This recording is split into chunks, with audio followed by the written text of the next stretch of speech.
So you said that a few days ago in a conversation with Alexander Dugin that we will have 3 days in Kazan that can change the world. How do you see it now? Do you see that really happening, or was it below your expectations?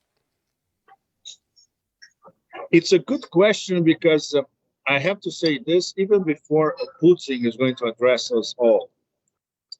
And obviously, he will do a recap of these 3 days, and his recap is bound to be very precise.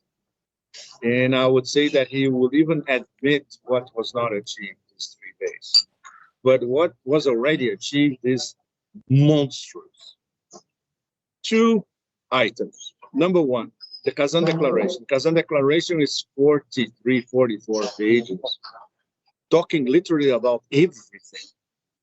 It's like a huge manifesto. It's the BRICs and a great deal of the global south, extremely important nations and associates representing a great deal of the planet. And basically they're saying what needs to be reformed, which is a very diplomatic way of saying the whole international system of international relations and geoeconomic relations needs to be reformed.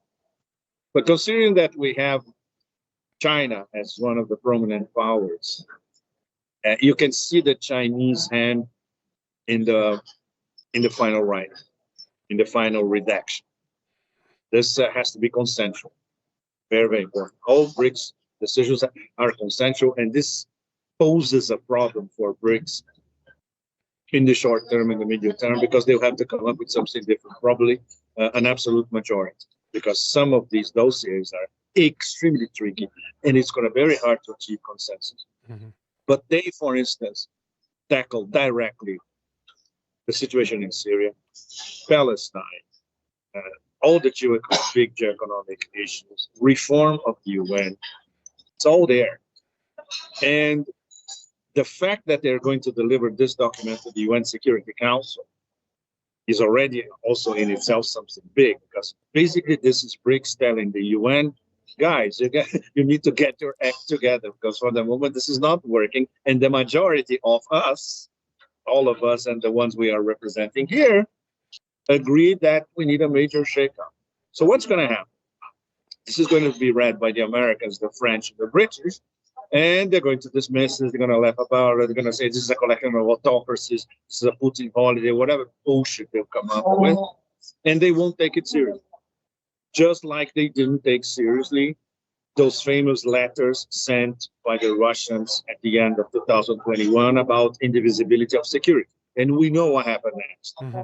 We had a So at least we now see, I would say, the building blocks of building the multinodal, I prefer to call it multinodal instead of multipolar world, defined these 3 days. So in this sense, the summit, I would say, met most expectations. We couldn't expect them to come up with a full geoeconomic map for the next few years and starting from scratch. Absolutely impossible. Mm-hmm. And we could come up with a bombastic geopolitical declaration. That's not the point. Like Putin said earlier this week, this is not an anti-Western club. This is a non-Western club. And the meeting this morning of the extended BRICS, the BRICS outreach, was amazing. We had on the same table, speaking at the same level and the same amount of mutual respect, President Maduro, Venezuela, Cuba, Laos, Antonio Guterres. That's extraordinary. You don't see that in international organizations, and you don't see that at the UN. And everybody's taken seriously, because in the UN, the only ones who take the others seriously or unseriously is the United States. So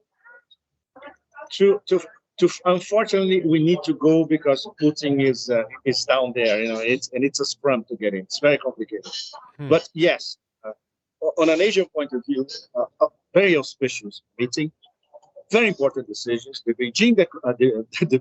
Kazan Declaration, and Personally, I'm very happy that the new list, the 13 new partners, BRICS partners, the full list, includes nations that I'm very familiar with and that I have been working for the past decades. In fact, those Mhm. foreign Southeast future big powers, some of them already big powers, future big powers, two from Central Asia, two of the Stans, Uzbekistan, Kazakhstan, and of course Turkey.